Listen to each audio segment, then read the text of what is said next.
Welcome to another episode of the Chrissy Mayer podcast. We are on iTunes, YouTube, Spotify, and SoundCloud. And if you're listening to us right now on iTunes, please go and leave a 5-star review. For example, this review from In Punk We Trust. Just heard of Chrissy when she was on the Chip Chipperson podcast, and she's great. Love listening to her podcast and her Wet Spot show on Compound. Thank you so much, In Punk We Trust. See, was that so hard? Very excited to talk about our brand new sponsor. This episode is brought to you by Manscaped. They are the best in below the waist trimming with precision engineered tools for your family jewels.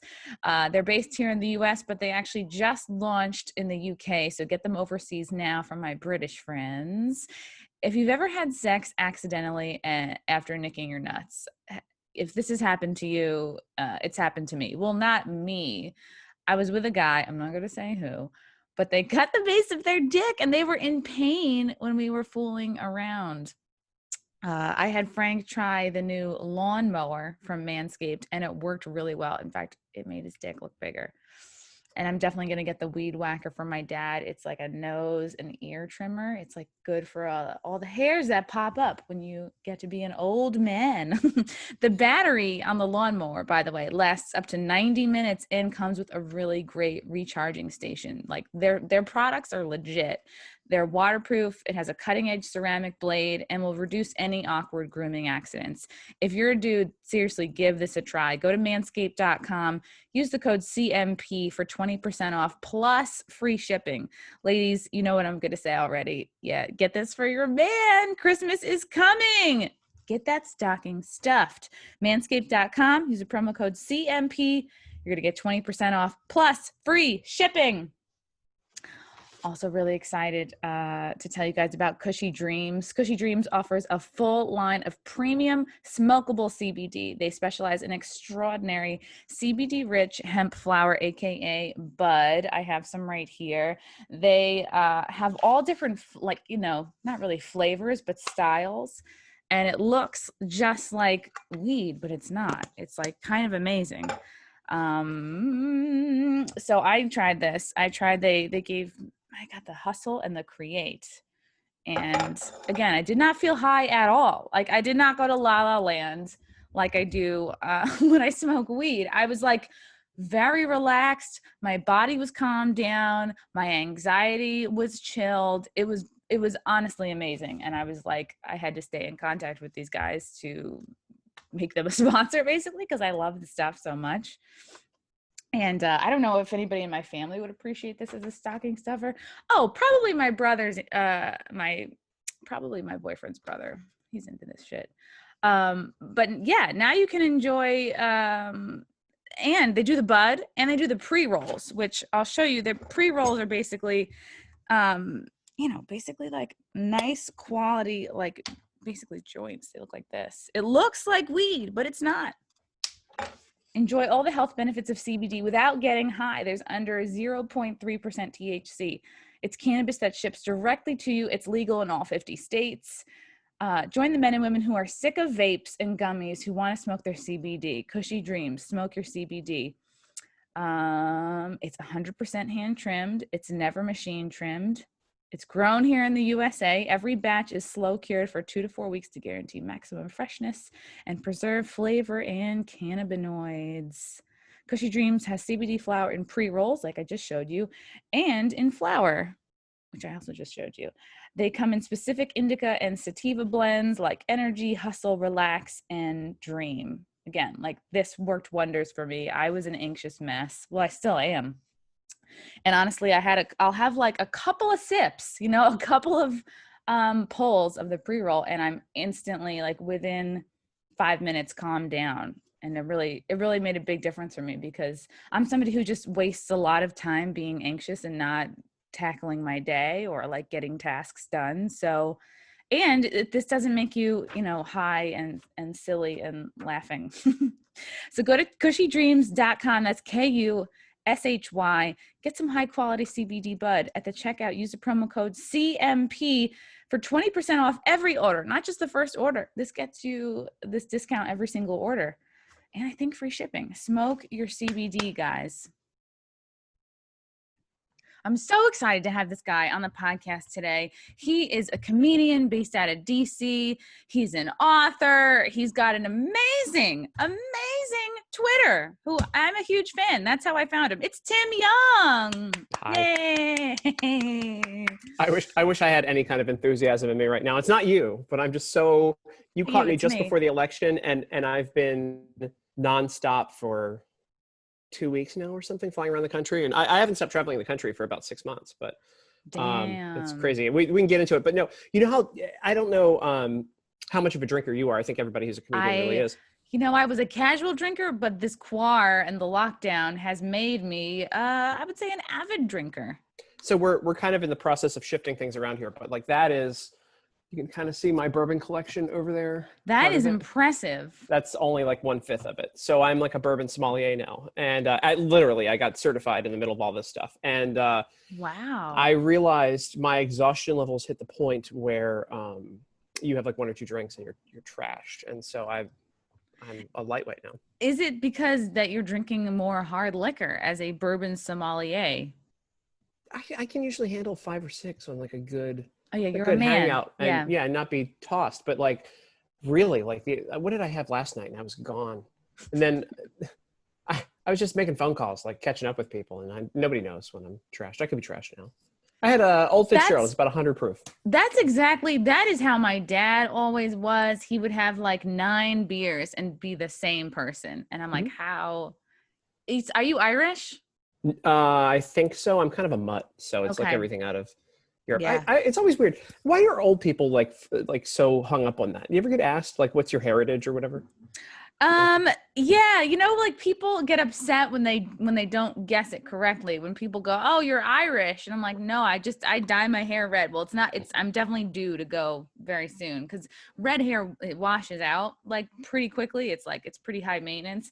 But I'm naturally like this is so boring. I'm naturally a dark blonde, and like I always tell guys like, catch a woman without a lot of makeup on and like study their eyebrows. That will usually tell you the story of their natural hair color, because that's usually easier to look at, you know, than pubes or something. So I don't stare at girls' eyebrows. It's like a weird thing to like focus on. Not stare, but you know, mention them, notice them. I get asked, and it's like a Republican thing again. Like, why do people think Republicans are racist or whatever? Like, old people at Republican events always ask me what like my background is. Am I Irish? And I'm like, I didn't know until I went to like the Mormon genealogy library in Utah, in Salt Lake City. You know, they had like the world's... Why did you go there? Why would I'm obsessed with Mormons. I'm obsessed with it. Did you see the Book of Mormon? No. Oh my God, you would love it. But I've visited all of their like their little tourist places. So like I went to Temple Square, and then the genealogy library is attached to it. And then I went to Zion and the Garden of Eden, which is outside of Kansas City. I don't know if you knew that or not. Ooh, is that the Garden of Eden? That's what they claim, is the Garden of Eden is just outside of Kansas City. Good story, right? Wow. It's like the all-American religion. And so I don't buy it, but you get a tour from these very, very kind kids that they have. They're like 18-year-old girls always. So they put the thirst traps at their tourist destination. The hot Mormon girls. Oh, and I was told this because one of my friends is a direct descendant of Brigham Young. And so he wasn't married, and his family would send him to these places in particular, like one purpose, to meet these girls. And really? Yes, it's a thing. It is actually a thing. And so they sent me to, well, they didn't send me, sorry. I went to Garden of Eden and Zion and got tours from whatever. It's so much fun. But anyway, all of that to say that I found out that my heritage is just a bunch of shit from, I can cuss on here, right? Great. Yes, curse away. It's a bunch of shit from Czech Republic, Ireland, and a bunch of, I don't even know. But I have an answer for these people now when they ask me. And it's always just super weird when they ask it. I think it goes back to like the 30s when, remember, discrimination in America used to be like if you had an accent.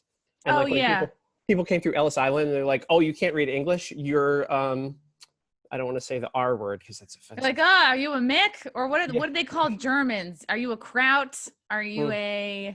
Well, if you couldn't speak English, they said you were like mentally handicapped and put you in like a facility, or like said you were unemployable. Are you talking about retarded? I had a retarded uncle, so I got a card. I did too. Really? I did too. And the thing is, look, when did that become offensive? Because the Ark, the area retarded citizens was, when did they rebrand that? Like 10 years ago? They're like, retarded people would be upset if you say Wait, retard. so retarded people had their own organization that had the word retarded in it? Yes. That's Wow. what, so when you see the ARC that like supports them and all, they didn't Yeah. bother to rebrand the shit. It was area retarded citizens. My uncle used to go to the BARC Center, the Baltimore Area Retarded Citizens. Oh my God. See, I had it was my great uncle. It was my grandmother's brother. His name was Roy. He was a breech birth. And I don't know, I guess that's what he didn't get enough oxygen when he was being born. And they were like, oh, he's not going to make it till 10, but he lived to 82. He lived longer than everybody. And he was My at, uncle's outlived my mom right now. wow, isn't that wild? Yeah. And he was at the nursing home in, I think, Oceanside, Long Island, and forever. Like me and my sister, we grow up visiting him in the nursing home. We would play our clarinets for the old people. And that's when I learned about old people. And not just old people, but like nursing home old people can be a little scary and they're not like the best. And then my grandma would love it because she would say this. She'd be like, I'm not an inmate. Her words, not mine. And they would see her, she just loved helping people. She loved doing for others, like, big Methodist. I mean, we were raised Methodist too, but and so she was always at the nursing home helping, and they asked her, they're like, Mildred, do you want to be on the cover for the nursing home? Do you want to be basically a model? And she was like, yes. She was like, sign me up. What wheelchair do I have to get in? And they just took photos of her.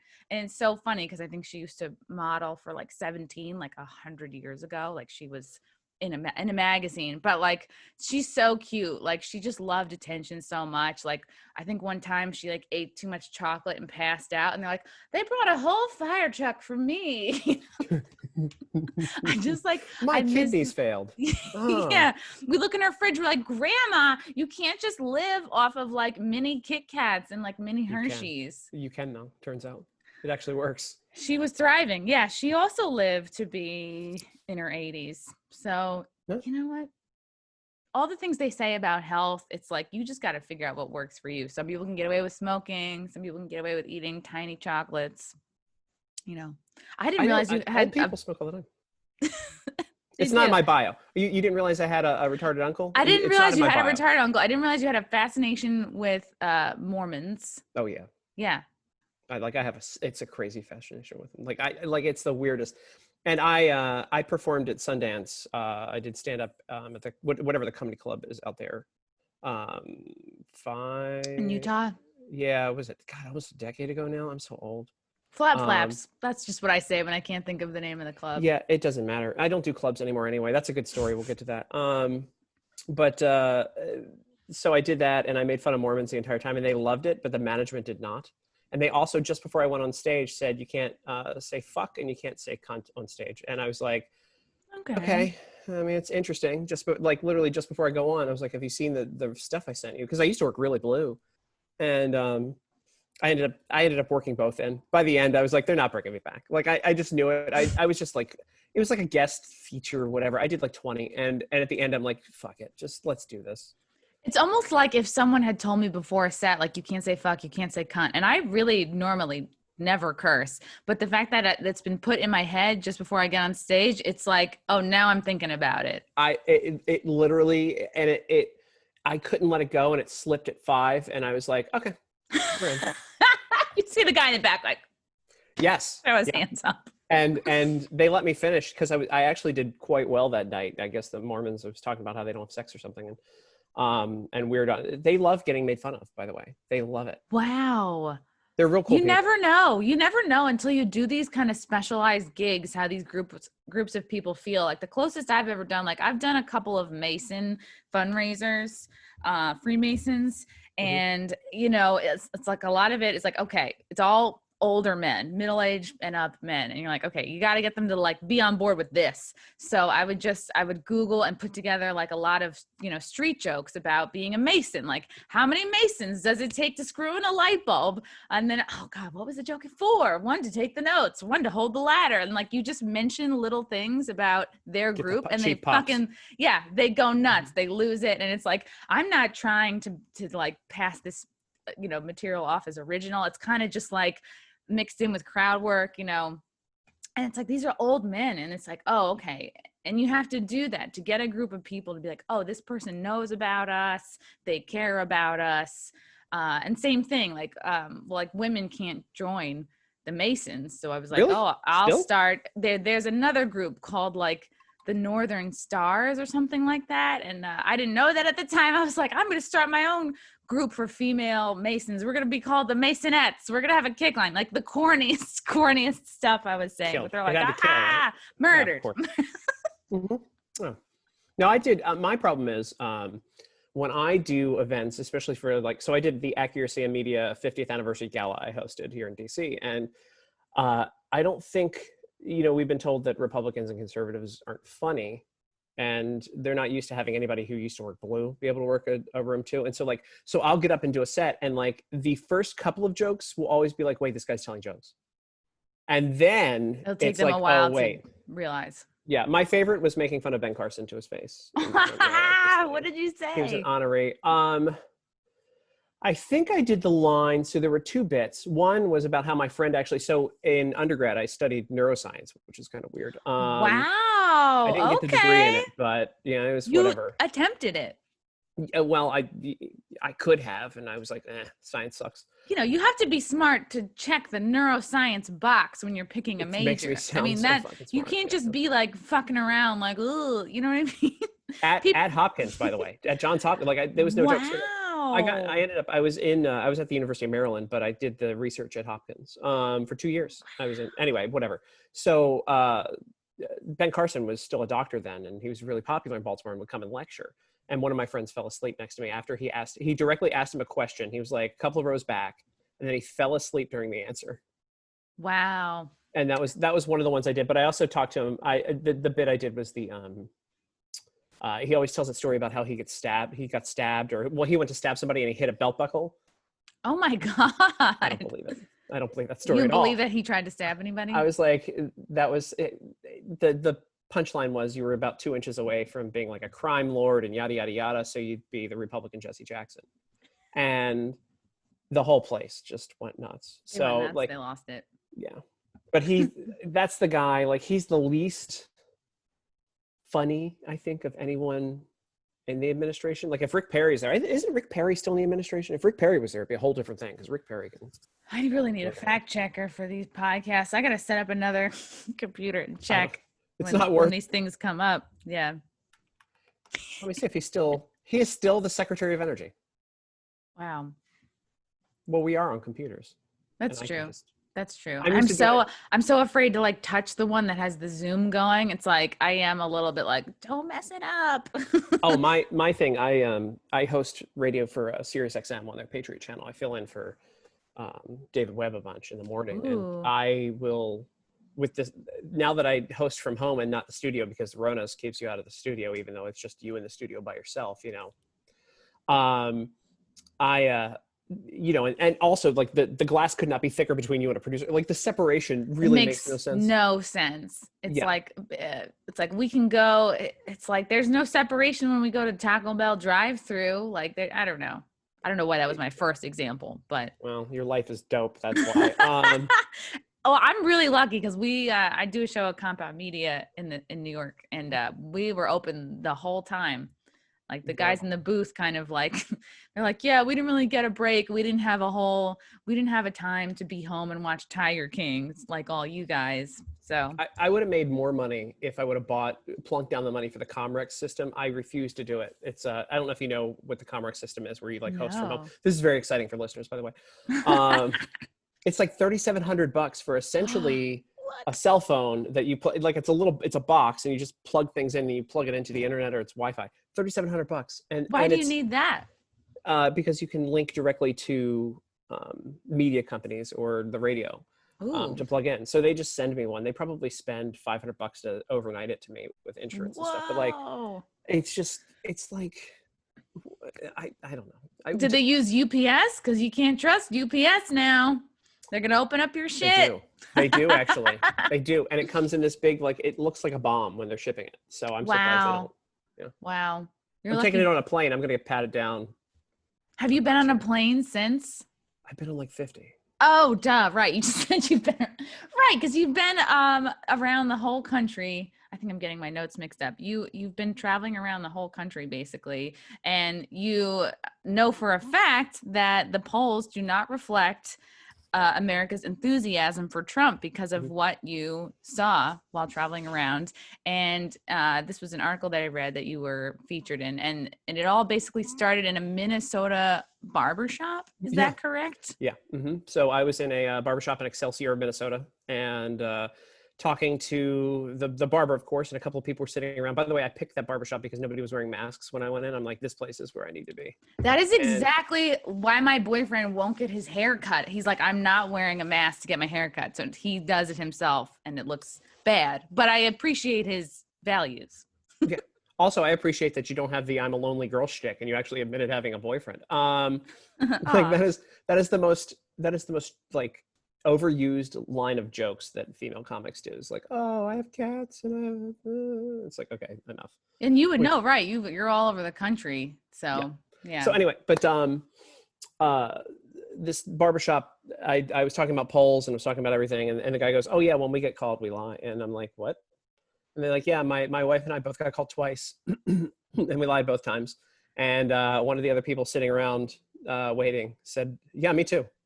So these And are these are the barbers or these are the customers that are both. saying, wow.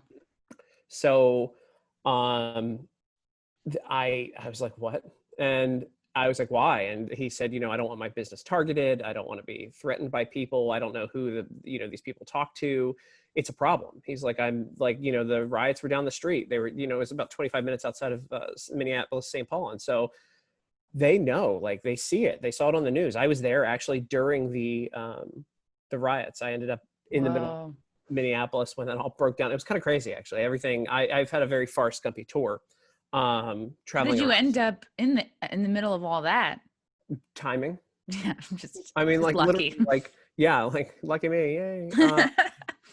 But I had just gotten off of the Empire Builder, so I rode the Empire Builder train across from Vancouver, Washington to Minneapolis. I wanted to take the trains around the country, and I did. So I went LA to Vancouver, Vancouver to Minneapolis, and because old people always tell me to take the Amtrak trains, and so it You're is you're gorgeous. the first person I think under 50 who's had this desire to want to train around the country. Like my dad was big on that, and I was like, go do Well, it. the thing is, like everybody told me to do it, and I did not want to come back to DC at all because everything was locked down. And I'm like, I'm going to live my life here, and we're going to go, knock out all the states I hadn't been to. I think there were about 5 before I started this trip that were left in the lower 48. Wow. And so I did that, and it was wild, and it was super cheap. And I got to tell you, it's gorgeous. The California coast is amazing. Going up on the Wow. train, but it was $89 to take that train, and I don't think it's What? anywhere. Yeah, for like a 28-hour train ride. There's no way that is that cheap now. That's a steal. New That's like York to DC or DC to New York is 92. okay, So I got to wow. do the entire California coast as opposed to, 4-hour ride. So the 4 states that you had not been to that you finally went to Yeah. were The Dakotas. It was the okay. Dakotas, Montana, Idaho, and actually Oregon. Okay, wow. And which one surprised you the most? Like which one did you like and that you weren't expecting to like? They're all kind of the same. Oregon was gorgeous though. There's nothing like How do you say it? You say Oregon? Oregon. Yeah, Oregon? Oregon. Right. Oregon. Oregon is the trail. It's the same thing though. So you can say it either way. Oregon. I don't know. Anyway, they make the little handheld video game of the Oregon Trail game now, right? No For way. the past couple of years, it's like $20. It's really fun. Wow. This is And it looks like one of the old computers too. Like it's really like the old Apple, whatever they were. yes, you have died of dysentery or like you are about to ford the river. It's amazing. If you would have told me, or if you would have told anyone actually at like in 1986 or 1987 or whenever that was, that would be a handheld game, people would be like, what? No. Yeah, you're like they're going to leave that one in the dust. Like there's a lot Yeah. of improvements to be made, we have like virtual reality now, but yeah, people get sentimental. So was it the conversation you had in the barber shop, Mhm. was that the main thing that kind of made you go, wow, all right, things are different than we all thought? Or was it just kind of like seeing, Trump signs or lawn signs or seeing the riots and the protests? I drove 7,000 miles or something like that in the middle of this too. So like I need to write a book on this, honestly. For real. Uh, so you don't see Trump signs. I mean, sorry, you don't see Biden signs anywhere. You just don't. Do they even make Biden signs? I don't think they do. I think you have to make them at home. Um, Etsy. They're just now crocheted. I'm surprised they don't do that. But I heard that recently, like this month, they started really dropping them off. Like the campaign started just literally throwing them everywhere they could and dropping them off by the hundreds. But like up until I started seeing them in Wisconsin 3 weeks ago. But other than that, I haven't seen anything. There's like no support for the guy, or no enthusiasm rather. I mean, I'm sure there's support, but when the real tell though is that I had testimony from essentially 3 people that said they'd lied to polls. And Wow. then when the article went up, my original piece from the Washington Times went up, I got a bunch more people that dropped in and were like, yeah, I've lied too. And then when the Fox and Friends, I did Fox and Friends last week with it, I got dozens more people who were saying they're lying to the polls. And so I think that's where we are as a country. I think, back in the day, people weren't really taking the polls 4 years ago, or they were kind of like just, blowing them off. Maybe they were a little bit more accurate.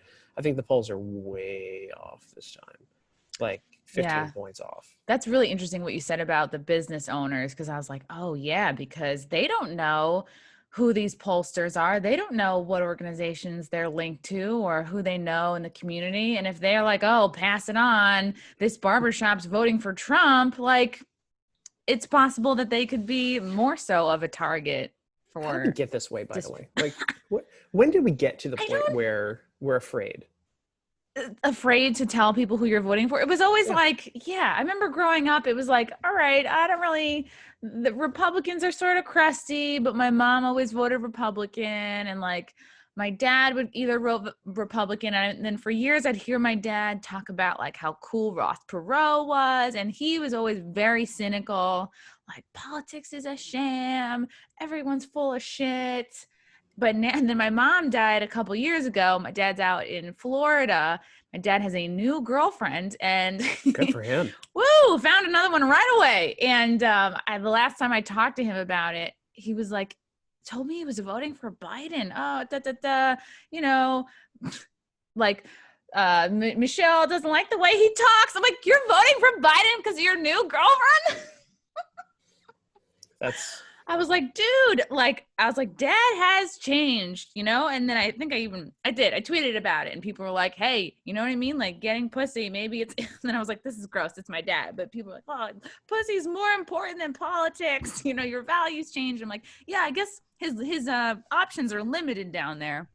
But I was just shocked. He's got to be like 74 now or 75. I should know this. It's not serious. But my dad is I'm going to do the math. 46, right? So that would be, he's 74. My dad's 74. I think my dad was born in 46 too. And he had me late in life, but my mom died a couple years ago, and he immediately got remarried, and I'm like, what, dude? What? When did your mom die? 3 years ago. But like literally, he immediately found a woman, and not a younger one. He went like 10 years older. This chick is like 80s, Joan. And the worst thing is too, this is going to sound like such horse shit, but like, I can't stand her. They're not going to watch this. It's fine. They're never going to see this. That's kind of what I love about podcasting, is nobody in my family ever will give a shit. Well, and like the thing is, Joan, like when I first met her, was like, hey, can you sign a napkin for me? Because my kid is like a huge fan of yours. My son. Oh, a napkin? Come on. Yeah. And I'm like, no. And she's like, what? I was like, suck no. it, Joan. Yeah. Because here's the thing. Nobody asked for my autograph. Nobody wants my fucking autograph. And she's like, well, can you call him sometime and like talk politics? And I'm like, no, I'm good. I don't think they realize what a huge imposition that is. Like, I don't even have the confidence to ask people for a podcast. And like, just the fact that Joan is out there, like, call my son, like dedicate an hour of your time. I'm working on getting funding for a media company right now. And I called some people this week. That takes a drink for me. I don't like asking. And the thing is too, it's a big ask that I'm asking for, and I got a lot of really good people involved. And so like the pitch isn't hard. And I've known these people who have this money forever, and they're like, oh yeah, sure. And I'm like, what? And they're like, yeah. And I was like, so I found the people who, I won't say, they funded some other major projects. And I go, do folks pay you back when you give them? And they're like, no. And I'm like, but I can like the whole concept here is to make it a profitable company and then give you, like, if you don't want a steak, I'll give you your money back. And they didn't understand. They're not used to people coming and asking for money and then being like, I'll pay it back. Right. Like the honor code. Like I don't have to sign my voice away on a big. The difference between like you in New York and me in DC is that politicians and politicos, you're in New York, right? Yeah. Yeah. Yeah. Politicians and politicos here just get handed money. Like they just get, like, it's just, you know, this campaign donation concept and this whole construct of like, you know, these think tanks. I don't give money to people.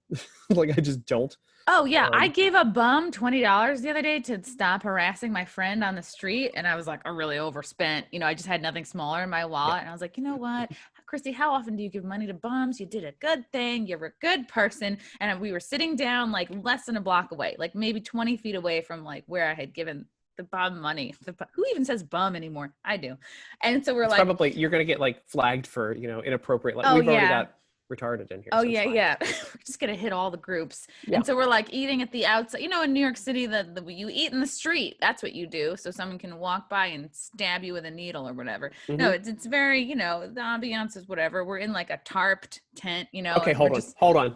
I want you to finish this story, but that I knew we were going to get to that as soon as you said eating outside, because they do that dumb shit here in DC. So here's how you winterize outdoor seating. You put a tent around the seating. Yeah. An enclosed tent. And then you heat it. Now, I've heard of structures before that winterize outdoor seating. There's different I mean, like most of these places have these tarped tents. They're like, and they're white tents too. It almost looks like a little like ramshackle winter wonderland. Like you're gonna walk inside and expect like it's a small or whatever, but it's it's just tables. You could open up the building instead of forcing people to build a building outside of their building and then heat it. Right. I was at a restaurant even just a couple days ago with a friend, and they had these little, I swear they looked like dog houses that we could go in. It was like one table, and I think they're made for people to put in their yards, or maybe they're for like little kids, but each table had their own little like hard plastic dog house. And it was kind of nice. I was sitting in there. It was raining. I was waiting for my friend, but I was like, wow, why don't they just let people go back in now? Yeah. So you gave a bum $20 and that was way too much. Gave a bum $20. We're eating in the tent thing. The very same bum comes back and asks our whole table, looks me dead in the face, asks me for money. I'm like, what? I'm like, how do you not remember? I'm like, I just gave you $20 fucking dollars. I was like, you don't appreciate it. I was like, and so I'm like, I'm done. I'm done. You should have asked him if he had change for a 50 and then taken the 20, like snatched the 20 out of his hand and be like, yeah. Give me that back. One of the biggest fights I had with an ex-girlfriend, we were in Panama and we got pulled over by the cops, and it's just known that you can pay off the cops there when you get pulled over, like for speeding. Ooh. And she pulled out a fucking $50 bill, and I'm like, what the fuck, man? Like she handed him a 50, and I go, I was like, I don't really get angry. I was furious. How much is that in Panama bucks? That's pretty good for when you're in the middle of nowhere, when it's not a white people tourism spot. But like, I was like, you could have done like 20 or 10, motherfucker. And like, I went off. I literally have a very calm, don't care demeanor, but $50, Jesus Christ. We could have just paid the fine. Like I'm mad about it now. This was like 10 years ago too. And I'm like, I'm mad about it now. I'm still mad about shit from years ago. It's just like, ugh. Look at us. Need therapy. I do. I have therapy. I still do Zoom therapy. Or no, FaceTime therapy with my therapist. And it's like, I can see her apartment. She has cats. The cat will walk by and I'm just like, it makes me think, do I need therapy still? Like, not that I'm like crushing it on all fronts and doing great, but God, it's something about seeing your therapist's home, which makes you think, maybe I'm all right. By the way, I also, my therapist had a very, very deep relationship with his dog that I think he thought was his ex-wife. What? Yeah, or something, like his wife had died. Not his ex-wife, but his wife that had died. Like his dog and his wife had the same name, and it was very odd. It was super odd, super odd. But hey, Wow. he helped me out. It's fine. Yeah. Yeah. It's all good. You know, we live, we learn. I actually saw that you were quoted in an article about Twitter's double standard after the New York Post Hunter Biden story was blocked. And meanwhile, other media gets a pass and, you know, they're allowed to talk about Russiagate and have no proof, like everything else that the media does. That's and you were quoted as saying that Trump's motorcade, you could actually go on Twitter and say Trump's motorcade ran a bus full of elementary school children off the road, which would never happen, but Twitter would trend hashtag Trump hates kids at #1 for a day. And so that was, Surprised they don't do that already. Yeah, no. It's just there is a crazy double standard on this, and I think a lot of people are waking up to it, especially people on the left that are like, wait what the hell? I mean, like, they may hate Trump, but on the same hand, it's like, this is getting a little ridiculous at some point, and that's why I think the silent majority has grown here, or at least the folks who might stay home and not vote for Biden. There's just something in the water here that smells super funny with all this stuff. And it's so weird because I'm not a conspiracy guy, but I've turned into one over the past 4 years as things have come true. Like the thing, like, we're not going to get too deep into it, but like the pedophile rings and stuff like that, when they're like, oh yeah, Bill Clinton this is my shit. This is my shit, Tim. It's like, they're like, oh yeah, Bill Clinton, flew on, whatever the Lolita expert, what is it, whatever they called it, Epstein's private jet to the island. Well, they kept saying over and over again that and back in the day, and I'm like, nah, come on. And then when it happened, I'm like, oh, for fuck's sake, like this is like Alex Jones was right more than twice a day, but back in the day, and I didn't want to give him any kind of like credence, even when he was banned from social media. I was like, okay, fine, cool, I don't care. I didn't like the guy. I still think he does nutty things for money and says whatever, but I should have been more vocal and stood up when he was banned, because now it's like so much more like the slippery slope has happened. Right. And it's like they came for him and people are like, well, he's really out there. That's where I was like, oh, fuck that. Yeah, whatever. Yeah. And then like Laura Loomer was another one, when they haven't even let her, she doesn't even have a campaign Twitter right now that she's like the nominee. I don't think so. I follow her on Parler. That was like my biggest reason to get on Parler, was like basically to see, it's like Parler, it's like the land of the unfortunate souls. I don't know. I went on there because like people are talking about, oh, well, Alex Jones is banned, Gavin McInnes, all these people are banned. I was like, it really makes me want to check them out actually more. Yeah. And I think that's part of what happened with the Hunter Biden story. A big Streisand effect. It was blocked, and now it's charted as like one of the highest. My boyfriend Frank was showing me this thing, like he compared Hunter Biden's laptop, like as search phrases, right? That versus Hillary's emails versus something else. And Hunter Biden's laptop was like highest Googled thing, more so than Hillary's emails or any of the other kind of like controversial stuff that's happened.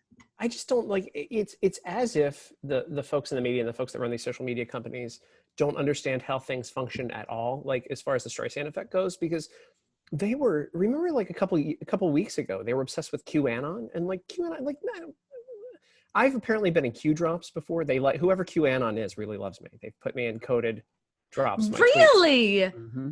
Wow. Mm-hmm. That's pretty exciting. You could make a t-shirt and be like, Q knows who I am.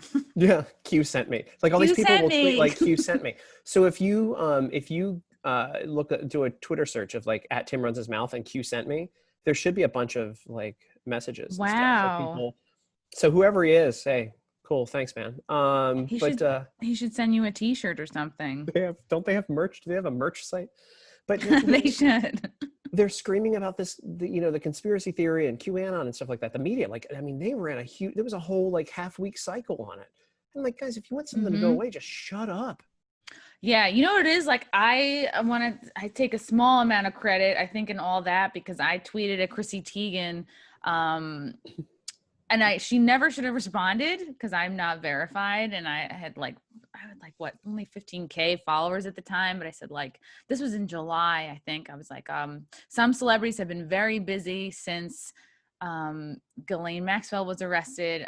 Chrissy Teigen, like, why did you delete 30,000 tweets? Because I looked at not Chartable, Social Blade, and you can look at like Mm-hmm. analytics of Twitter and different sites, and she had a big red number. I was like, 30,000, that's a lot of tweets to delete. And she responded to me saying, no, it was actually 60,000 because I did it because I'm afraid for my family, because she lumped me in with the QAnon people. She was like, you guys think you're detectives because you're pulling up old tweets that I said about toddlers and tiaras from years ago, da, da, da.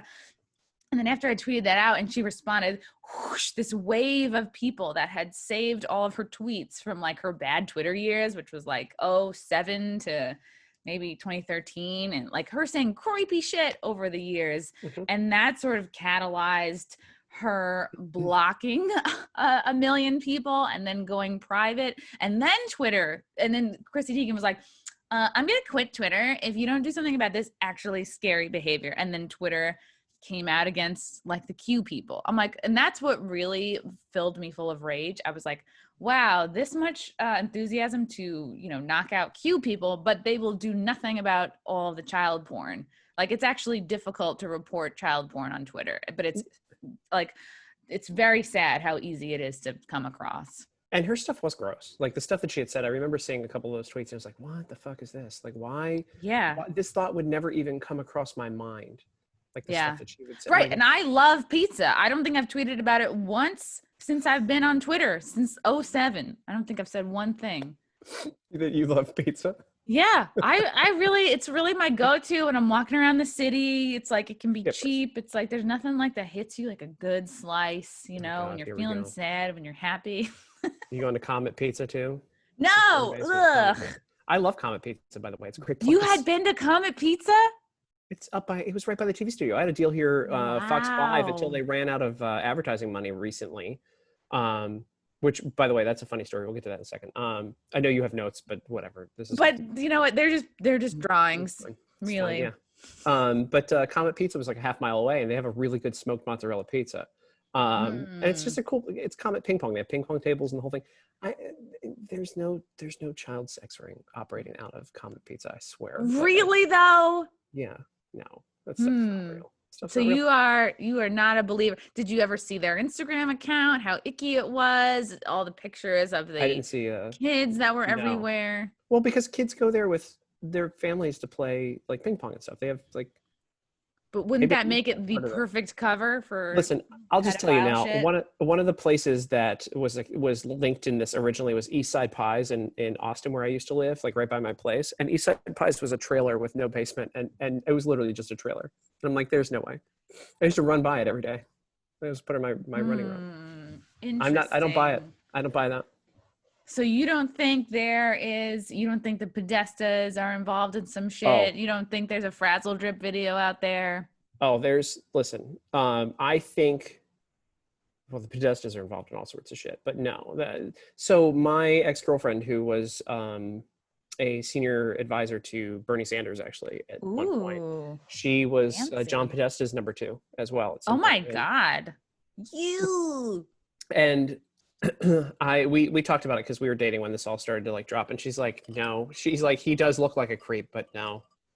He does look very wormy. He's yeah. Did you see the video of him? It's like they compare it to like the lights in Comet Pizza, like a light show or a party they had there. And then there's this video of John Podesta, similar kind of lights, and you hear John Podesta's voice like yelling at a little kid, like yelling at him to like call him Skippy, and you hear the little boy going like, ah, like it's really disturbing to listen to, and they link it to Comet Pizza basically. No. Yikes! It's very. Maybe I just haven't gone far enough down the rabbit hole, but I'm not. I think I've been a little less busy than you in lockdown, so I've gone to some weird places on the internet. But. Meanwhile, I've just been eating on the road at like small. So I go and I was covering small businesses, and the effect COVID had on them, and so I have been eating like at every restaurant. No, man, I've gained like 20 pounds, man. I'm the worst right now. It's like, it's hard. And I didn't realize like I was walking around every day in the city for like an hour and a half, just for the commute, just to like, going to different places and back and forth from Westchester or whatever. And, I was kind of working out, but I just thought, if you had told me, Christy, you're going to have like 7 months with a lot less to do. I would be like, I'm going to have a 6-pack. I'm going to get jacked. Like, I'm going to Marie Kondo my whole fucking apartment. Good. None of that has happened. Mine, I started that. So I was running 4 miles a day at the very beginning, Wow. because I live right by the, well, my place in DC is right by the stadiums. And so I would take laps around the soccer stadium here, the new soccer stadium, and nobody was out because everybody's scared shitless. And I was in such great shape. And then I realized that flights were $19. So I got it. My first direct flight to Austin was $39. The flight back was $19. Oh, wow. And from DC. And so I was like, why am I staying here? But yeah, Good for no. you. So the TV thing is interesting. So I had a deal with Fox 5 DC, and I was there for a little over a year. And they ran out of money. They ran out of advertising money, but they would bring me on this stupid show called Like It or Not. And all it was like, Did you Beyonce, like it or not? I never liked it. And I don't know why they thought, I mean, look, I can talk shit all day long. And so they bring me on and be like, Beyonce's got a new album. What do you think? And I'm like, I don't give a fuck. And then they started like, like Black Lives Matter, blah, blah, blah. And I'm like, they're Marxists. And then like, they'd say, oh, masks are important. I'm like, no, they really aren't. They fuck shit up. You touch your face more and all, And so because they had less advertising, and the news director swore that it wasn't because of me, it was because of money. They would do these like PSAs, and they'd fill the time. They fill the time with PSAs. So it would be me shit talking about that stuff, and like, Black Lives Matter and masks. And then the very next thing that you would see on screen was a PSA that was like, Black Lives Matter in the community, so wear a mask and blah, blah. So I'm literally the antithesis of. They're like, can we get an ad that basically undoes everything that Tim just said? Yeah. Undoes. And the thing was, the producers there, the Black producers there in particular, would come up to me after I was on and be like, thank God you're saying this stuff. And I'm like, wow. Yeah. Mm-hmm. And you're like, where were you? The people in the neighborhood. Look, I live in what's it called when you kick all the Black people out and they put the white people in? Gentrification. Yeah. But I don't live in one of the new places that they've like eliminated spots for. And my landlord's been here for 20 years, 30 years. But so when I walk around the neighborhood, I still get recognized from TV, and they agree. Like, they're like, hey, dude, we miss you because you were the only person who like spoke the truth. And I'm like, oh, cool.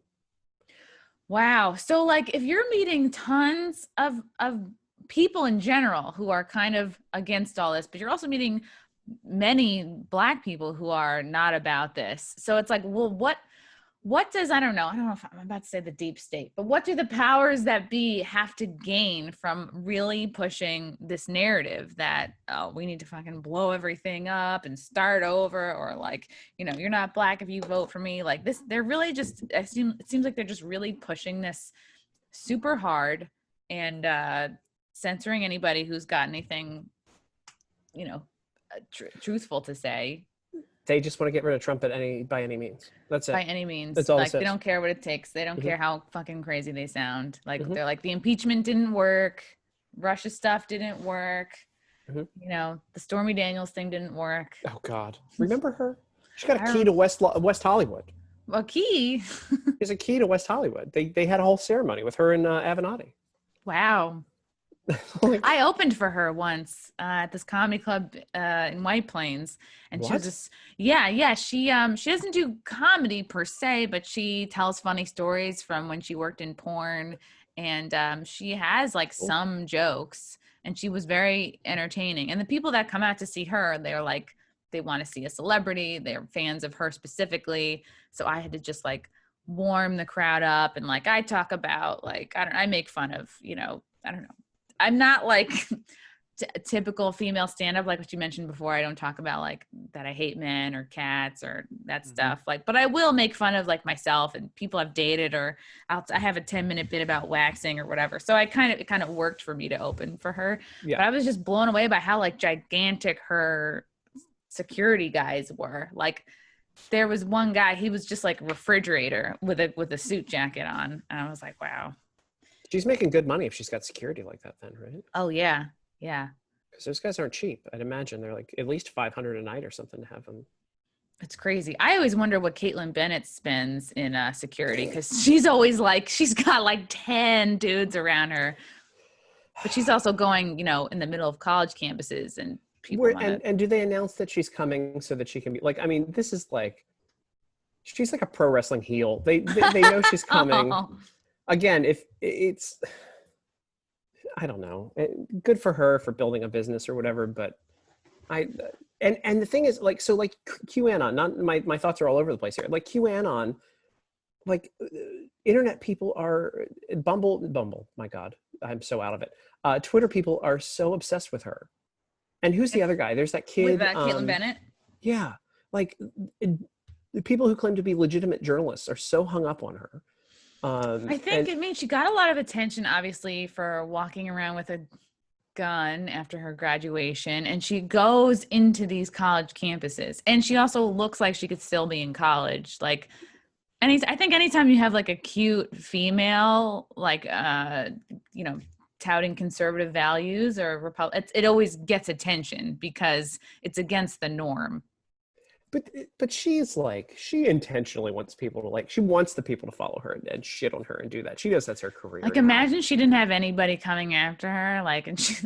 Yeah, that's how you make her go away. The left. Hey, if you're listening, right? You go away by not paying attention. But like, she gets cheap heat from people. This is wrestling talk. So like, she gets cheap heat. Like if you walk cheap in, heat. I don't know wrestling. So she'll like walk up. She essentially walks up to like, a fat women's studies major with purple hair and goes, "You kill yourself," or like, it's like, what do you think about that? She's like, yeah. She's like, hey, by the way, purple hair is for bitches. What do you think? Like it's the same. Like she knows she's saying the exact line. Yeah. Oh my God. She wants the heat. Like you could work a crowd. Like if you go to like Pittsburgh and talk about how, the Ravens are a better football team, they're going to boo you, right? Like it's like it's the knowing your audience. Yeah. I can't understand that because I am so averse to conflict, and I just I can't imagine egging a conflict on. Like I don't know. I grew up in a tense house. It was like a lot of passive aggressiveness. So I just I don't know. I need everybody to be chill. I can't imagine bringing more of that on. I miss performing in comedy clubs. I stopped years ago because I was booked with, who's the dwarf, the really famous dwarf. He's really good. Brad. Really yes. Garrett? No. No, Brad Garrett's like he's full size. Yeah. He's beyond full size. He's he's deluxe. Yeah. He's a really good guy. Brad. Yeah. He's like the best known midgety stand-up. Yeah. So they had me opening, or I was one of the opening acts. I think I was just in town and I dropped in and I did my news stuff. And if you're showing up to see a dude who's, big finale is doing a dwarf lap dance on a woman, you don't want to hear a guy talk about make fun of the news. You just don't. Or at least you have to go first. You have to go before that. I mean, it worked. I ended up shifting to dick jokes, but I'm like, there's got to be a better way to do this. And so I ended up doing, instead I shifted from colleges. So I shifted from clubs to doing colleges and events and radio station things. And you work 60 minutes, 90 minutes, and that's it for your weekend. And you make the same weekend money. And I'm like, why would I? You found colleges easier to work than comedy clubs, despite all how difficult it is to make millennials and younger laugh. I'm not, people like my Twitter and they like who I am with that kind of stuff and they know what they're getting. And it's usually Republican clubs or whatever that pay to get me in. And then the theme is free speech. And we just talk about everything else and have a good time. And it's again, I'm kind of glad that I'm not as popular as a Dinesh D'Souza or whatever when it comes to this stuff. But those guys, they know what they're getting. They know that they're actually, I think it's good for a Ben Shapiro and a Dinesh Crowder or whatever, to have people there. Crowder's thing, by the way, is really good. His show. Prove Me Wrong, whatever it is. Or my God, I think that is doing the most good. I think that does more. That does more good, I think, than what Caitlin does. Although I have seen Caitlin change some people's minds, but Crowder really breaks it down. He makes you think, and he's gotten so much better at it.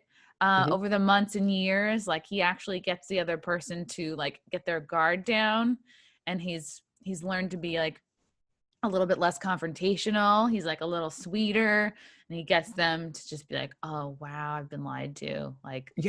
Get there on their own, which is the only way to do it, is to make the person just think for themselves. Yeah. And I think it's brilliant, the stuff that he does with that. That's the other stuff, I mean, he was the first mover on YouTube, wasn't he? And that's why he's got such a huge audience. Oh, I think at one really? point, he was one of the first like channels on YouTube that was like that really took off, especially conservative and stuff like that. Wow, good for Um, him. but I've actually believed. Here's my conspiracy. I've believed multiple times that when Ben Shapiro speaks on campus, that the kids who argue with him are plants. I think that they. Really? I think that's like the. There have been a couple of the videos that I've seen, and I'm like, no way, So no that they way. can have the Ben Shapiro owns women's studies minor. Because those videos do real well, and look, he's got all the money in the world. So yes, like I do think. I mean, why not bring an actor with you, or have somebody, kind Hmm. of instead of a crisis actor, they have woke actors. That, I wonder if that's true, because you also see videos like Steve Hofstetter destroys Heckler, or like these other comics that they yes, love these videos of them. And it's like, are these hecklers plants? Like, are these people who heckle Ben Shapiro plants as well? But I also totally buy if they're not plants, because I feel like colleges are just like breeding grounds for insanity, where it used to be a place you would go to open your mind. I mean, there's a good chance that they aren't too, but like, I look at it and I think like, would I go to a lecture and sit through however many minutes to then maybe take a pot shot at somebody? No, hell no. I have things to Hmm. do in my life. Um, Yeah, even if you're like, right, 18 years old, maybe you're, on a lot of social media, like, do you want to be the 18-year-old kid who takes down Ben Shapiro? It's like, yeah, there could be kids who like have that much ego and they go, okay, I'll end up in a video and I'll be the one to prove him wrong. I guess I understand that thinking, or they just hate him so much. But yeah, usually you wouldn't put that much time into like sitting down, listening, waiting an hour, and then like striking. yeah, You would, it's like you should be, you know, in your dorm trying to figure out like fingering techniques. I don't know. That's just what I did in college. I went, I went and sat through 45 minutes to be like, why do you hate trans people? And then I got Yeah. owned. Like, come on. Yeah. It's like, aren't the kids now supposed to have like less of an attention span, yet you're going to wait an hour to scream at Ben Shapiro? Yeah, yeah. Interesting. Yeah. Yeah. As opposed to like, when Crowder's on campus, you can sit down next to him immediately and have a conversation with him. Or when Caitlin Bennett's on campus, you can just go fill up a jar of urine and throw it at her, I think is what they do. Whatever they do to her, they torture the poor girl. Like, she really is just like, she gets all the cheap heat. Like, she would be Yeah. a great, like when I saw it originally, because she shows up, doesn't she show up in a big pickup truck too most of the time, like a big She's orange pickup truck? There's like a big vehicle. Yeah. And she's like always flanked by men, which I wouldn't mind that. Yeah. And it's like, yeah, you're like, is she trying to talk to people, or is No, she just trying to get a swarm around her? cheap heat. She's getting cheap heat. Like, Cheap heat. she she shows up and says the town sucks. It's like that whole like, this is the worst town with a bunch of rednecks, and like then and then they throw their trash at you in the ring. So good. I feel like all that long hair is such a liability. It's like you're giving someone like 3 feet of hair to pull. And like, I don't know. I'm always thinking in terms of like, what if I get into a fight? Like, Do you think the poop picture is real? Have you seen the poop picture? I don't know anything about the poop thing. I know that people are always trying to hand her toilet paper. It's because they claim there's a picture of her pooping her pants or whatever, or pooping like It's poops interesting whatever. because like there was a kid that I went to middle school with, and he pooped his pants, and he pooped his pants like, I think it was right before we all went to high school. Yeah, he pooped his pants in 8th grade, and then we went to 9th grade, and everyone forgot. I'm like, why are we not talking about? I don't know why I really had it out for this kid. I was like, why are we all just gonna forget that a meat pooped his pants? A meat? It's because you're racist. Um, I think he was Jewish, but whatever. Yeah. oh God, even worse. You're an anti-Semite. That's why you fit in New York. You probably feel real comfortable walking around there. You're like, Oh are my you calling God. De Blasio on? You calling the De Blasio secret police to go after the Jewish gatherings and houses? No, I might actually interview one of those guys. So yeah, I'm gonna get into all that. But Could you it's imagine, by the way, like any other president having marches of Jewish people with their flags supporting them? I mean, look at that. Look at the support he's getting from the yeah. Jewish community in Brooklyn. It's like, They don't come out for shit. They don't, no, they no. stick to themselves. They're really not, from what I've seen, like outspoken. I remember Mm-mm. I was like, when I was living in Williamsburg and I was like figuring out where to move, and I was looking at another apartment in like, they call it East Williamsburg, but really it was like Orthodox Jewish, like in the center of it. And I'm like walking around, and it was crazy because like I think an Orthodox Jewish guy, like I'm walking this way, he's walking this way. He actually crossed the street to like avoid. And I was like, Mhm. this was what, like 10 years ago, 8 years ago. I could not handle that. I was like I was almost like he was avoiding checking me out. And I was like, what? Yes, You're not going to look at all this? I'm so mad. that's I what was it like, is. I'm not going to live here. They're real strict with, is it I forget what the sect is of the Jewish guys up there that do that. The Ortho Jews, they have the But big expensive hats, there's a real something. specific sect on top I of that too. I couldn't handle not being checked out. I was like, what's the point of living here? I gotta go walk past a construction site to make up for that. I came here to be harassed. Kind of. Have Yeah. you ever noticed the women who complain about being harassed are clearly women who have never been harassed? Yeah. It's weird. And it's like, you know what? One day it's gonna be less, and then that's gonna hit you. You know, Wow. I would hope, because it's, to me, it's like, you still got it, Chrissy. All right, cool, Yeah. cool. I wanted to talk to you about, this was a couple years ago, but it was, to me, it seems like a big deal. You were mugged at gunpoint, and this was what, Yeah. in DC? 3 blocks from here, and that means 5 blocks from precinct 1. And it was 7:45 at night, and people stood the fuck around and watched me get mugged. Not even late, and nobody helped you. No. Mm-mm. And then when the cops showed up, like everyone cleared out except for one old couple that called the cops. Like there was one couple that had like values, and I was like, thank you. Like, who would do that? Were there anybody like recording it? Like, world star. I'm surprised they weren't. I mean, I was yelling for help. There's no man card involved, and so what happened? You're walking. Did he come from behind? Guy grabbed me from behind, and the other one had a gun in front of me. There's two. Okay. Yeah. Wow. There was no way that no way he could have shot me without shooting his buddy. Now that I think about it. Because you were sandwiched. You were like, yeah. Mm-hmm. Whoa. Yeah. And I actually I thought if he didn't have the gun, like, God, it would have been so easy to get these guys. I think they were young. How did you know? How did you know that one of them had a gun? Did they immediately pull it out? Yeah. Just that's it. Not like keeping it in your sleeve. Like, no. So you work real quick. You give them whatever they want when there's a gun on you. So, what if it didn't have bullets in it? I mean, you don't. I thought about all these things, and they waved it around. I actually felt like I could have wrestled it away from him or smacked it out of his hand or whatever. Wow. Yeah, but it's like you do that, and then you get shot in the head, and that sucks. Yeah, that's really scary. The worst part of the whole thing was I was talking about how I should have had a gun with me, and if I would have been armed, it would have been different. And I lost my girlfriend at the time, who was a tenured professor at Penn State. She dumped me because we got in this big argument about she was like, if you should never have a gun and blah, blah, blah. And you probably would have been killed if you had a gun. I was like, no, there just would have been 2 black kids that robbed me. They were trying to rob me. If they, would have been, I would have opened up on them. It was so easy. I look back on it and of course, if you have a gun pointed at you, it's a whole different thing, and Monday morning quarterbacking is different, but they were very sloppy. Wow. I remember being very anti-gun, really up until, I don't know, this year, I guess, grew up, New York, Long Island, nobody has guns. At least I didn't know anybody that did. And I was like, what's the point? We shouldn't need one. Da, da, da. And then my sister moves out to Vegas. She's in an in-between area.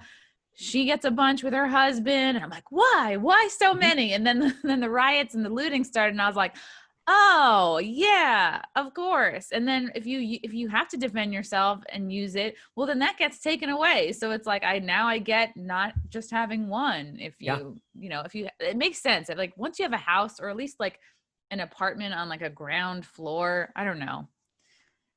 I totally get it in ways that I didn't. And now you're like, oh, well, fuck, we have to possibly fight against the government. That's wacky. Mm-hmm.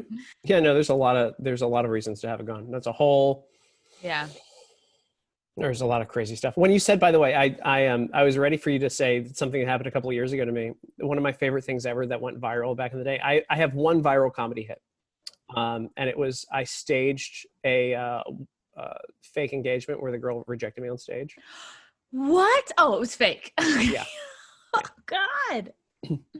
And up until not too long ago, like about a year ago, like every time people would try to troll me online on Twitter, they would like bring it out. And they're like, "You're just mad because you got rejected on stage." I'm like, "Dude, that was a setup. Thank you for bringing it up." And like, I'll always talk about it. It had, so I set this thing up.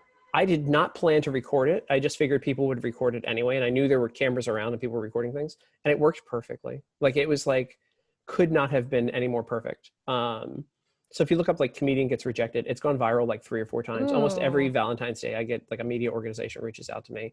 It was rated as one of the most Wow. cringy things on Reddit the year that I did it, which I was very proud of. That was the whole goal. And like we set it up literally, it was me, the guy who was running the show. It was his biggest feature show he's ever done. And it was at the old comedy club that went out of business here in DC. That's not the Improv. And he wanted me to headline. And I go, how about instead of headlining, I do something ridiculous? And like, we want to make sure that we send people home happy, because this will not send people home happy. And there was a couple of things I was going to do. And I threw him this idea and he goes, oh my God, that's like the best thing. So if you look at the video, it's so much fun. I can't believe I haven't seen it. I have to go watch it. You never really see the set beforehand, I don't think, with it. But I was saying, I went full like sex with my girlfriend jokes. And like, I was very like, I went like high, like shit you would never do if your girlfriend's in the audience, like very like, and then she came up and like, I really put on a whole thing, and she was the producer. You were like cocky at the time. You're like, I got this in the bag. Yeah. I wanted to go from here to here and watch the audience go with it. And it went, and I didn't realize how good of an actor I could be. Wow. But so the concept, it was 4 producers from Russia Television, actually.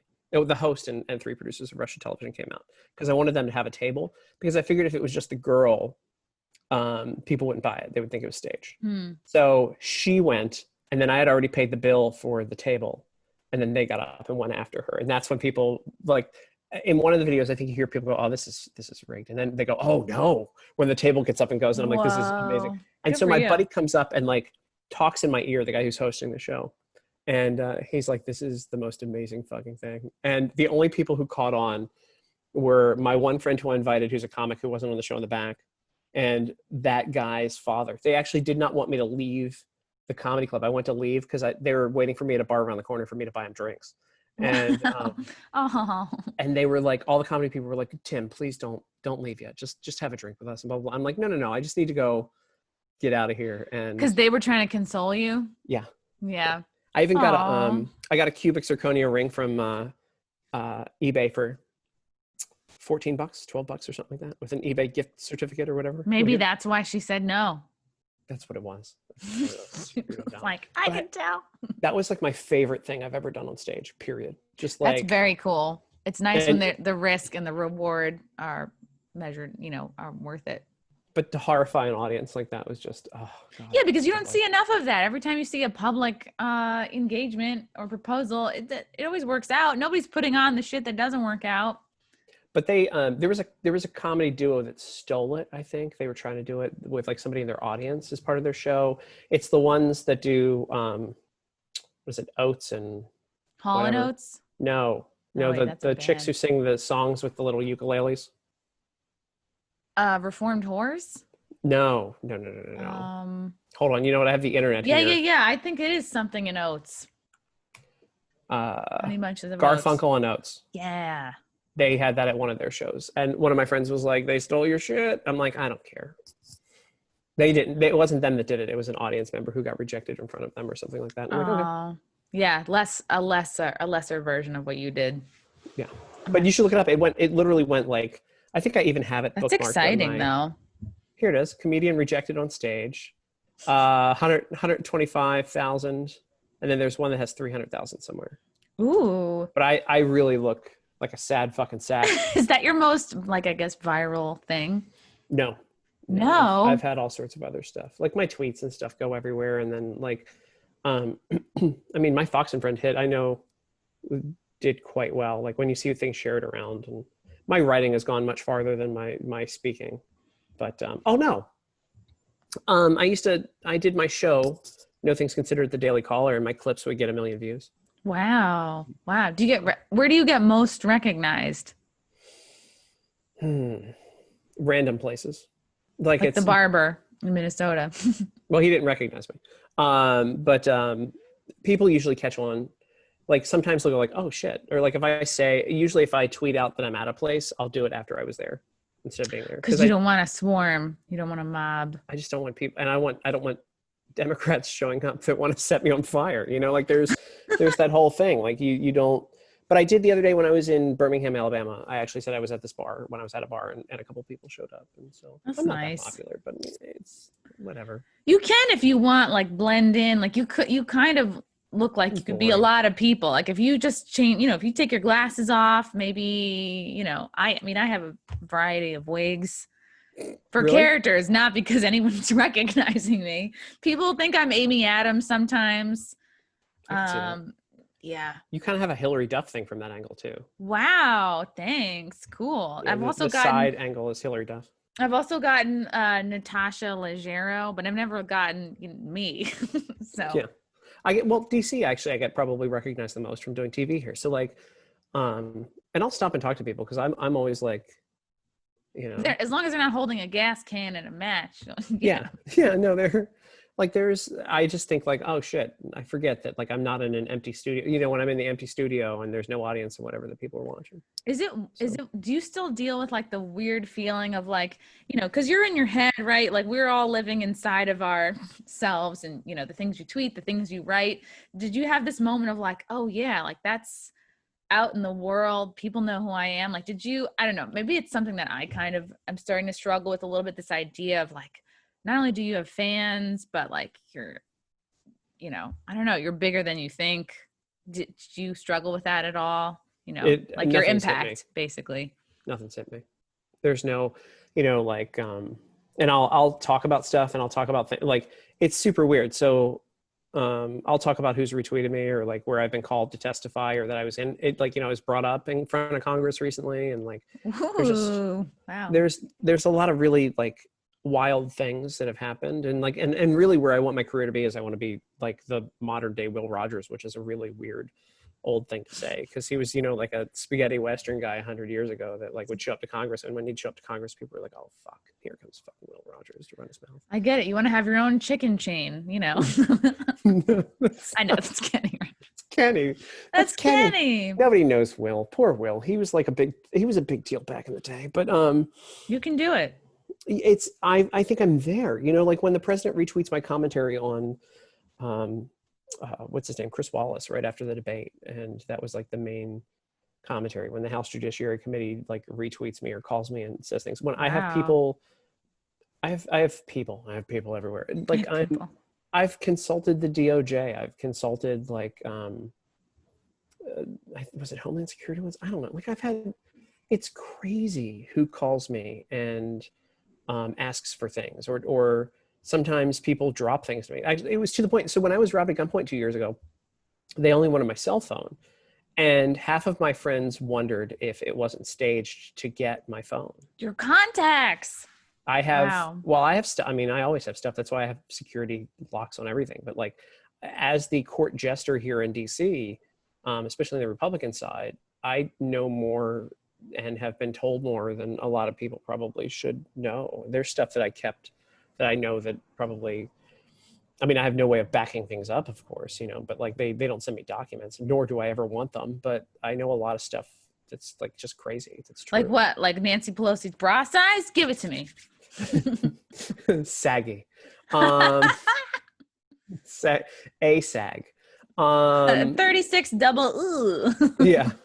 No, it's just really weird. Like my career is like, and it doesn't hit me, and I'll mention it, and I'll mention things, and people are like, dude, like you realize that like you just did XYZ, or like this just went, or my I have relationships with producers and stuff now. So like when Fox calls me up for those articles, like I'll get a text in the morning. They're like, hey, can you give us a quote? And I'm like, sure. And like, so I'm half asleep in bed going like, wow. And then that it hasn't gone to your head at all. Yeah. You're not I mean, an ego about it. No, I do like it though. Once in a while when I'm reading trolls comments on the toilet on Twitter, I don't know if you saw a couple, and I think I ended up deleting it. Like somebody was like, you're a failed comic and blah, blah, blah, blah, blah, and this and that. And all I did was screen grab my number of followers. And then that was the reply.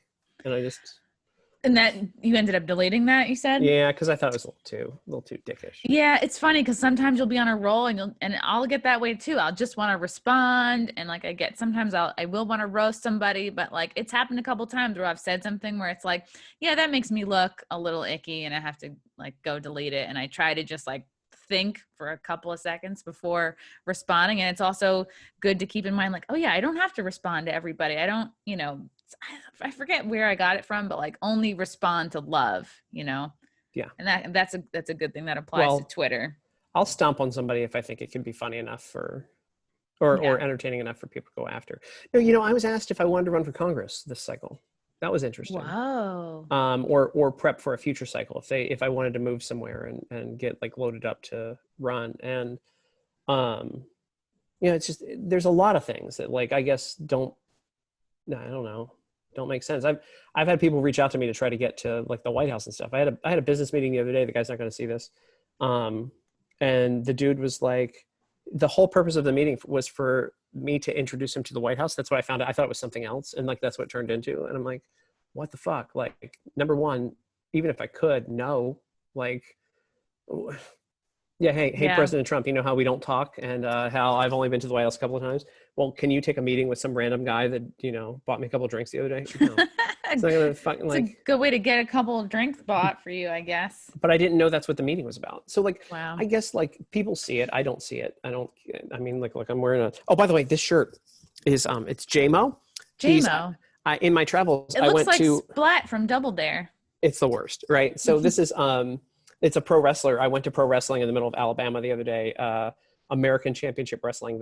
It is the most amazing thing. They've never stopped their show throughout the entire pandemic. It's in this little warehouse, like in the middle of the hills, and they get like 50 people to show up every week. Wow, you see like the same like 10 wrestlers. It's so great.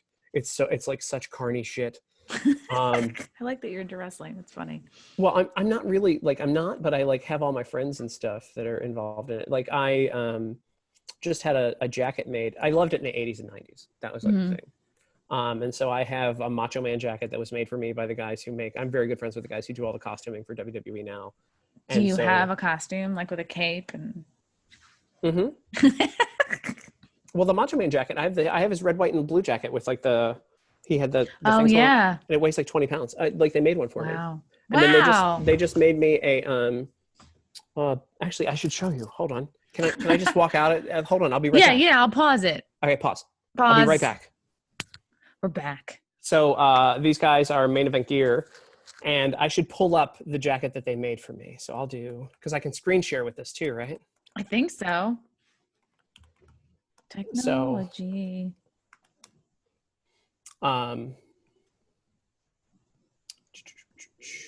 Who's the biggest person who's ever like retweeted you? Well, Trump. Oh yeah. Multiple times. Oh yeah. But that'll do it. Ice-T has. James Woods got me. Ooh. He got me like. Share screen. There we go. Oh, host disabled attendee screen share. What? I don't know. I disabled it. Nobody knows how to do it. How do I do it? Oh, it's okay. God. Doesn't matter. I'll just show you what I got. Questlove has retweeted me. It's interesting. Both the left. What's his name? Don Cheadle. Oh wow. Okay. I've had. It's very odd. The people who, some star in India did once and got me a bunch of Indian followers. I don't know.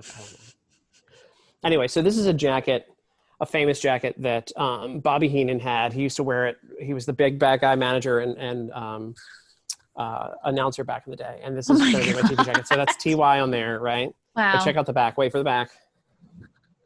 This is. Oh my God. So it's like it's a Hollywood star. Yeah. So it would say his had BH on the front and it said Bobby Heenan on it. And so they made this from scratch. And do you wear that out a lot? I just got it. I picked it up the other day from them. Whoa. So I've not worn it on anything yet, but I'm taking it with me. I might be hosting a Get Out the Vote rally. And you have to wear that. With me. Yeah. This is the greatest jacket. And it's hard to see, like, these are all crystals and they're like, it's like this thing is heavy. Very So blinged out. it's all like it's obnoxious because like as the bad announcer in the 80s and 90s, he was the most obnoxious guy, but he was a weenie and he used to get beat up, and I loved it. Like that's like the best thing. So that's like it's the Bobby Heenan Hollywood jacket, and I sent it to them. And they're like, "Really?" And I'm like, "Yeah." And so It's very cool. I'm very jealous. And this episode won't come out till after the election, so it'll be interesting. What do you think's going to happen? Trump wins, and they try to drag it out and make a bunch of bullshit happen. Yeah, I think he wins bigly. very bigly. Mm-hmm. So. I'm excited to see that happen. Yeah, we'll see if we'll have a mini Pelosi presidency. Hopefully, it won't come to that. Yee. Yeah, no, yeah, I think we will not. So it will be Donald Trump. 4 more years. Okay. Maybe good. 8 more years. So people can 12 more years. 12 more years. So. Tim, this was wonderful. It was such a delight to talk to you. Where can you point people if they want to follow you, support you, send you bedazzled clothing? Oh, I paid for that thing. They don't work for free. You can just go to @TimRunsHisMouth. I have columns regularly at the Washington Times too. And it looks like I'm going to have a production company here pretty soon. So that's going to be very interesting. Ooh, yeah, very who exciting. knows? I'll start wearing these hoodies around and gain another 40 pounds and I can be Michael Moore. Just do that. But yeah. Stuff. All right. Thank you so much. Everybody follow Tim on Twitter. Follow him in all the places. Do I follow you on Twitter? I don't think I do. Uh-oh. Well, I didn't, that was not my angle, but actually, let's check. Dun, dun, dun. Tim runs his mouth. I don't. I do now. Chrissy Mayer. I just did now. Oh, you did? All right, good. Just now. That's okay. That was not my angle at all. Mm-hmm. All right, amazing. And follow him on Instagram @TimRunsHisMouth.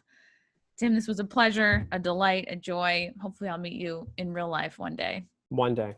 Years from now. When you're allowed to leave New York. Yes, I can't wait. All righty. Bye. Thank you, ma'am.